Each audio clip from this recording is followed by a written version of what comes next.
Halo murid-murid, sudah siap belajar hari ini? Hari ini belajar lagi bersama Bu Ayu. Sebelum memulai pelajaran, yuk berdoa menurut agama masing-masing. Hari ini kita mau belajar apa sih?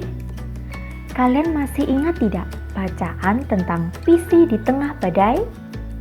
Tokoh Pisi di cerita itu hewan jenis apa ya? Benar, Pisi dalam cerita itu adalah ikan pari. Diceritakan, Pisi adalah seekor ikan pari yang hidup di Samudra Hindia.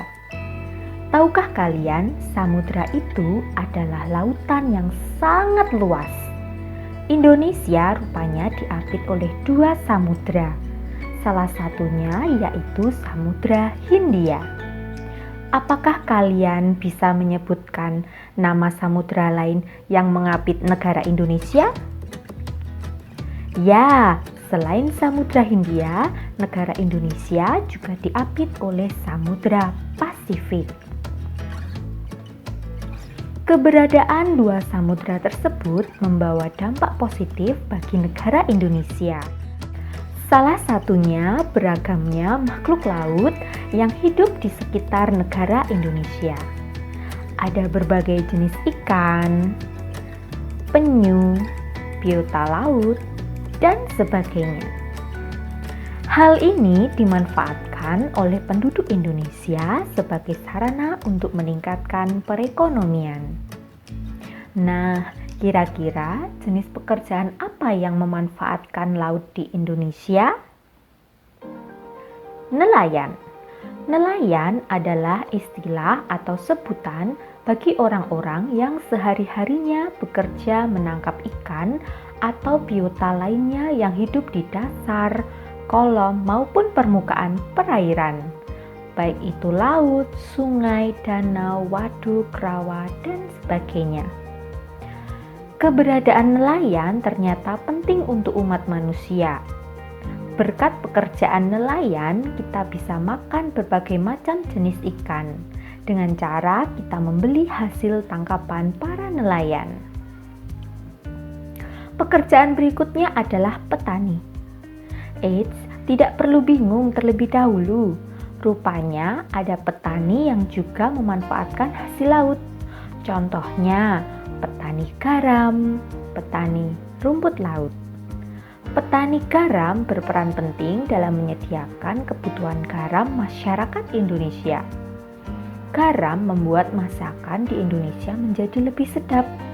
Coba bayangkan kalau masakan tidak diberi garam. Terasa hambar, bukan? Berikutnya, petani rumput laut.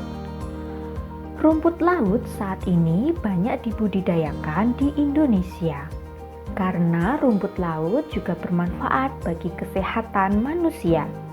Pernahkah kalian mengonsumsi rumput laut? Rumput laut dapat kalian konsumsi dalam makanan, misalnya es rumput laut, kimbap. Nah, ini makanan ala Korea ya. Atau bisa juga dijadikan makanan ringan, misalnya nori. Pekerjaan selain nelayan dan petani, ada juga pemandu wisata bawah laut. Tahukah kamu, alam bawah laut Indonesia memiliki keindahan sehingga menjadi daya tarik wisata. Tak jarang banyak wisatawan yang tertarik untuk melihatnya secara langsung. Namun, untuk melihatnya, kamu memerlukan keterampilan khusus, yaitu menyelam. Jika belum profesional atau mahir, kamu harus didampingi oleh pemandu.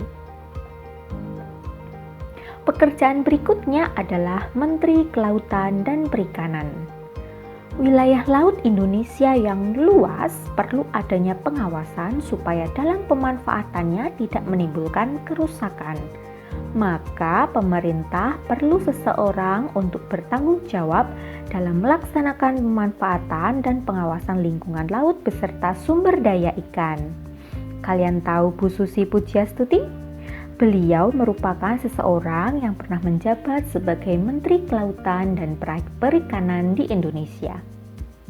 Selain pekerjaan-pekerjaan yang sudah Bu Ayu jelaskan tadi, masih ada pekerjaan-pekerjaan lain yang memanfaatkan lautan di Indonesia. Baik dari segi pariwisata, makanan, kerajinan, bahkan barang tambang. Profesi atau pekerjaan yang beragam di Indonesia merupakan dampak dari kondisi geografis Indonesia sebagai negara maritim dan kepulauan. Kondisi tersebut memberi pengaruh terhadap kehidupan ekonomi masyarakat Indonesia. Kembali lagi nih ke cerita Pisi di Tengah Badai. Dalam cerita tersebut, Pisi dan teman-temannya sempat berinteraksi dengan nelayan. Supaya tidak tertangkap nelayan, Pisi dan ikan-ikan kecil bersembunyi di mana ya? Nah, demikian materi yang bisa Bu Ayu sampaikan. Bermula dari bacaan Pisi di Tengah Badai, tahukah kamu bahwa kita hari ini sudah belajar muatan IPS? Kompetensi yang bisa kalian capai adalah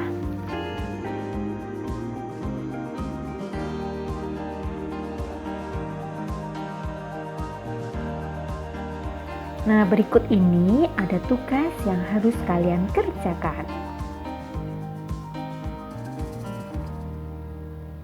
Baiklah, sekian dulu pembelajaran hari ini. Ingat pesan ibu, yaitu memakai masker, menjaga jarak, dan mencuci tangan. Salam!